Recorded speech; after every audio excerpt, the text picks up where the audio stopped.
What's up guys, Mickle here, and in this video we're going to be talking about interoperability and why XRP is such a game changer in creating interoperability in the traditional financial system. Now you have probably heard interoperability mentioned with XRP a lot, but not a lot of people actually break down exactly what this means.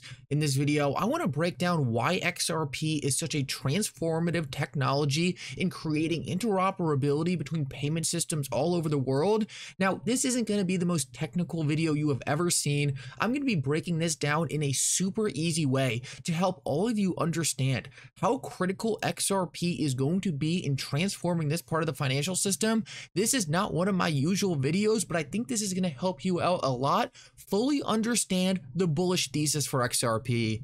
Like always guys, your support means so much to this channel. If you enjoy videos just like this, make sure to take a quick second to like this video and subscribe to my channel. It's really going to help me out so much.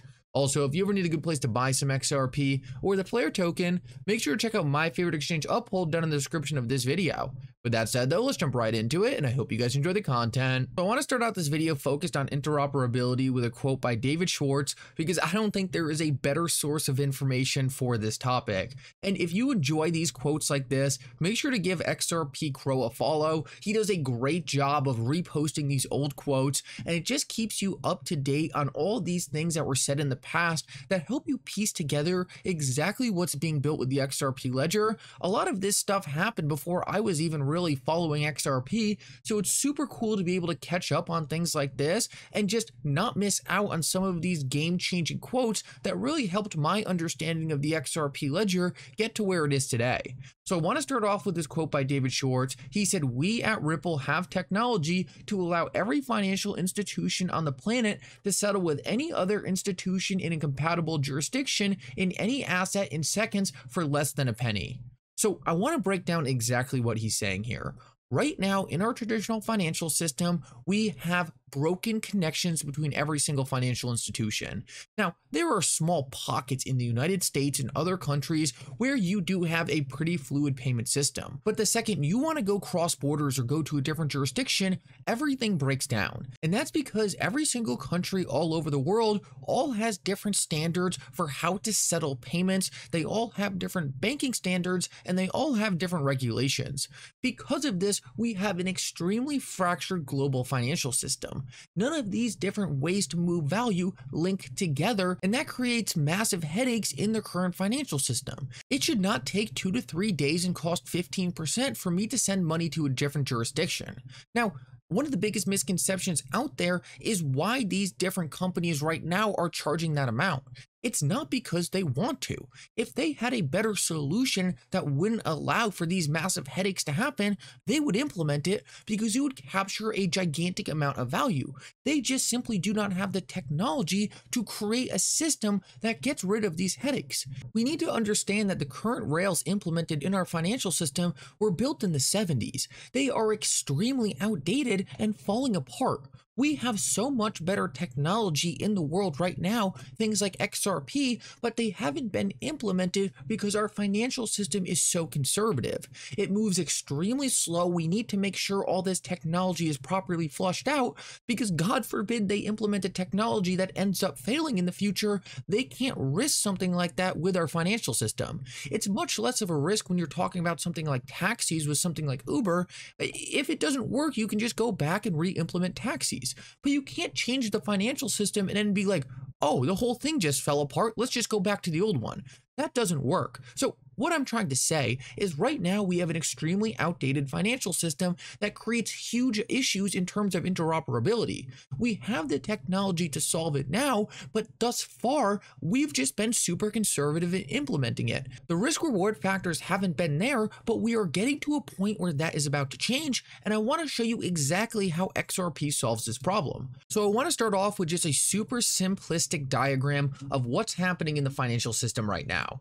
So right now, essentially, essentially all these different banks just say are in different jurisdictions. Bank A, Bank B, Bank C, Bank D, Bank E, Bank F. So right now, if Bank A wants to connect to Bank C, essentially what has to happen is the engineers over at Bank A need to go talk to the engineers over at Bank C and say, oh, we want to be able to interact with each other. Let's create a payment system between our two banks. And then they get together, they figure out how to connect these two banks, and boom, they have payments together.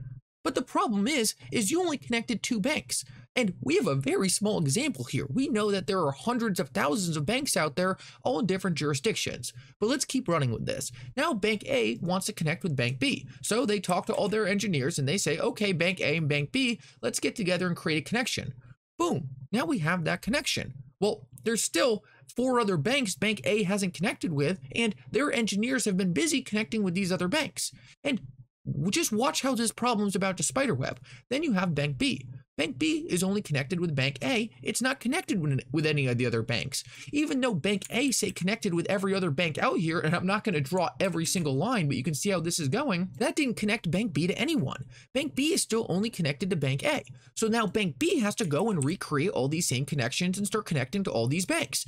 And what you're seeing is this issue is just a massive spider web of complexity. It doesn't make any sense. All these banks are forced to use their engineers to connect to all these different banks, and it's a colossal waste of time. What you're seeing right now is the inefficiency of our traditional financial system. We have all these different banks that have to create different links to each other because there is no internet of value. There is no value moving protocol that is neutral and agnostic that they can all run in. So now that you see just how badly this is going to spiderweb, I can't even draw all the lines on here for only 6 banks, I want to show you exactly how XRP solves this problem.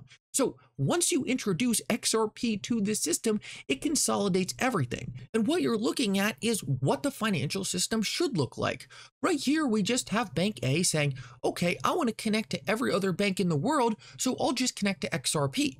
And rather than Bank A having to connect to Bank B, then Bank C, then Bank D, then Bank E, then Bank F, they just connect to XRP. And what do the other banks need to do? Well, if they want to all just be in the same network, they just connect to the XRP ledger. And then boom, rather than having this massive spider web, and rather than having your engineers having to connect you to every single other bank in the world and figure out all the compliance between that, all you have to do is connect to the XRP ledger.